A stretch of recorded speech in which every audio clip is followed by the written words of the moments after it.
já no júri, entramos em rota de colisão com o sistema dominante à época. E, na verdade, eu acho que eu sofri uma das piores perseguições políticas que alguém já sofreu dentro da magistratura na Bahia. Para você ter uma ideia, até o carro eu tive que vender, fiquei a pé um tempo para honrar meus compromissos, porque de uma hora para outra me tiraram a substituição, que não era substituição. A substituição na época, na verdade, era um complemento salarial. E logo depois me tiraram o eleitoral. Posteriormente, nessa época, o tribunal era dependente do governador, depois senador Antônio Carlos Magalhães. Até que com a eleição de Sintra, do desembargador Dutra Sintra, para o Tribunal de Justiça da Bahia, com a independência do judiciário, eu voltei a ter esperança, voltei a respirar um pouco mais. Em 2004, eu já era desembargador, fui promovido a desembargador por merecimento. Os engenheirites, tem os mediquites, tem os advogadites e etc e tal. Dá de ter juizites também, no caso, juízes que sofrem de juizite, que isso é uma doença. Há de ter. Mas eu não vejo isso de um modo geral, não. Muito pelo contrário. Que tem, mas deve ser a minoria. O grande problema é que a minoria é quem sempre aparece. O CNJ tem coisas boas, por exemplo, é uma unanimidade quando se diz que o CNJ ajudou a nos mostrar algumas mazelas nossas e algumas deficiências. Mas também é indiscutível que ele passa do limite em alguns momentos. O CNJ é o controle administrativo, tendo que respeitar, evidentemente, o pacto federativo. Os estados têm independência, não é? E as justiças estaduais têm independência financeira, administrativa, etc. E tal. Extrapola, sim, o CNJ extrapola, sem dúvida alguma. Agora, tem coisas boas também, né? O benefício da representatividade. Toda vez que você tem um representante num órgão, não é? Fatalmente, o órgão de origem seu vai ser mais lembrado. Você vai defender alguns interesses desse órgão. Por exemplo, ultimamente o CNJ interveio na questão de horário de funcionamento. E horário de funcionamento na justiça eleitoral é meio complicado. A justiça super especializada, que tem movimentos próprios, tem horários próprios, né? Tem momentos de maior celeridade, de maior convulsão, de mais tranquilos, se alternam isso sempre. E é uma coisa muito própria da justiça eleitoral. E é justo que um representante da justiça eleitoral componha o conselho. O conselho tem promotores de justiça. Por que não ter um juiz, um desembargador, seja lá quem for da área eleitoral, né? O problema é que o repasse para o judiciário é de 6%. Eu continuo achando muito pouco. Nossas necessidades são muito grandes, né? E o nosso orçamento é um orçamento meio dirigido. O orçamento é levado ao executivo, que insere no orçamento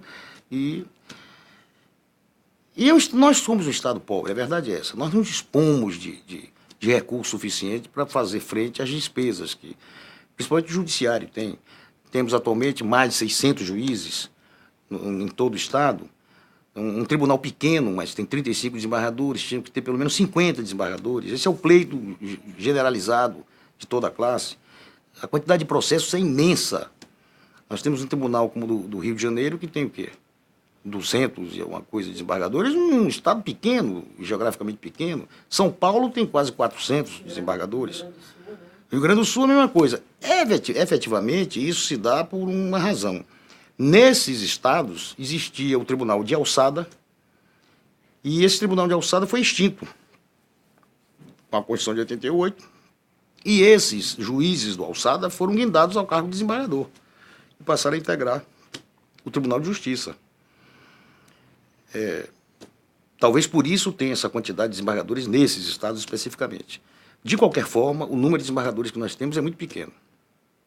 E isso decorre exatamente do problema orçamentário. Nós não temos orçamento para fazer frente a um número bem maior. Nosso orçamento é muito dirigido, muito controlado. Seria muito difícil analisar presidente sem analisar Thelma. Thelma é uma pessoa extremamente fervorosa, denodada, gosta do que faz, Não sei se alguém nessa terra conhece o Poder Judiciário nas suas entranhas como ela conhece, né? Mas se enfrenta uma série de dificuldades. Primeiro, a primeira grande dificuldade é exatamente falta o orçamento não é suficiente, eu acho, para suprir as despesas, para suprir as necessidades do poder.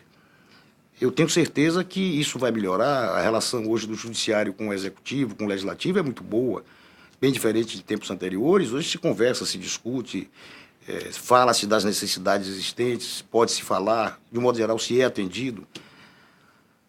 Agora, até o momento, a desembargadora Thelma tentou empreender um hit de moralismo muito grande, de contenção de despesas, né?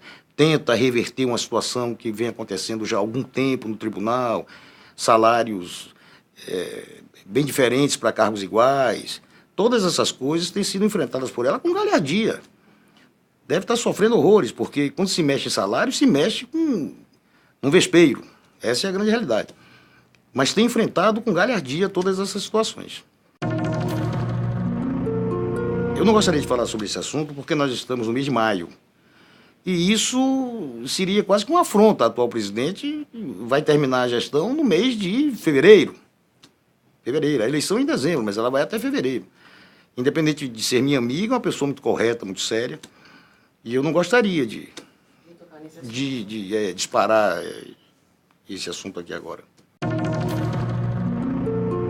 Na medida em que você acredita no ser humano, você não perde a sensibilidade.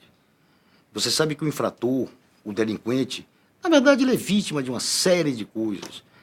Problema do próprio Estado, problema familiar, paternidade irresponsável, às vezes a própria maternidade irresponsável, né? Bem menos, mas também a maternidade irresponsável, falta de condições até de sobrevivência. O pessoal costuma dizer o seguinte: quem vai para a cadeia é pobre. Não é bem assim. É que normalmente quem delinque é o pobre miserável, porque ele não tem muita condição de sociabilidade, não é? Essa é a grande realidade. Se eu analisar a vida de um cidadão que mora, evidentemente, você já imaginou se todo pobre delinquisse? O mundo acabaria. Mas ao mais necessitado, normalmente, chegam essas agruras. Além das existentes, chegam essas agruras. Então você precisa acreditar na natureza humana, no homem, para poder superar esse tipo de coisa e continuar vivendo e achando que o homem é bom mesmo. Eu acho que o homem é por índole bom. A humanidade é boa. Eu volto a dizer, é porque os que aparecem mais são os ruins. Observe que, por exemplo, quantas pessoas viram a beatificação de Irmã Dulce na televisão? Agora, coloque um fato aterrorizador, ou assim, uma tsunami, dá 70% de audiência em todos os níveis, de todos os horários, a pessoa fica grudada na televisão para ver aquilo. É da natureza humana.